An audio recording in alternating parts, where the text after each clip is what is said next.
मुलींची पहिली शाळा महात्मा फुले यांनी नव्हे तर प्रतापसिंह महाराजांनी। उदयनराजे भोसले यांनी फोडले नव्या वादाला तोंड।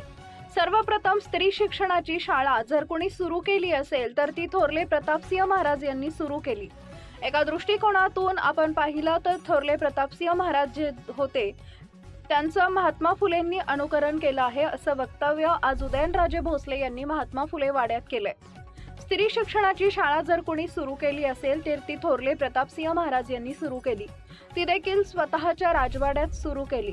त्या राजवाड्यात कालांतराने ज्यांनी देशाचं संविधान लिहिलं ते डॉक्टर बाबासाहेब आंबेडकर यांचं प्राथमिक शिक्षण याच राजवाड्यात झालं। खासदार उदयनराजे भोसले यांनी महात्मा फुले वाड्यात हे वक्तव्य केलं। स्त्रियांची पहिली शाळा प्रतापसिंह महाराज यांनी सुरू केली या उदयनराजेच्या वक्तव्याचा ओबीसी नेते मंगेश ससाणे यांनी समाचार घेतला।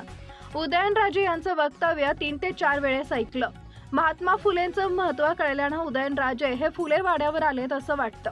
इथं येऊन जयंतीच्या दिवशी फुलेंचं महत्त्व कमी करायचं, त्यांच्या पूर्वजांचं महत्त्व वाढवलंय असं मंगेश ससाणे म्हणाले। छत्रपती शिवाजी महाराज, छत्रपती संभाजी महाराजांना अवघा महाराष्ट्र जाणतो।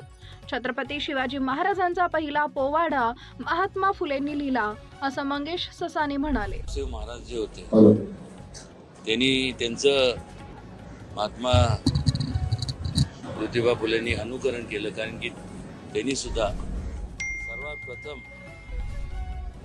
जर स्त्री शिक्षणाचं जर शाळा कोणी चालू केली असावी तर ती थोरले प्रतापसिंह महाराजांनी केली। ती सुद्धा सातारच्या त्यांच्या स्वतःच्या राजवाड्यात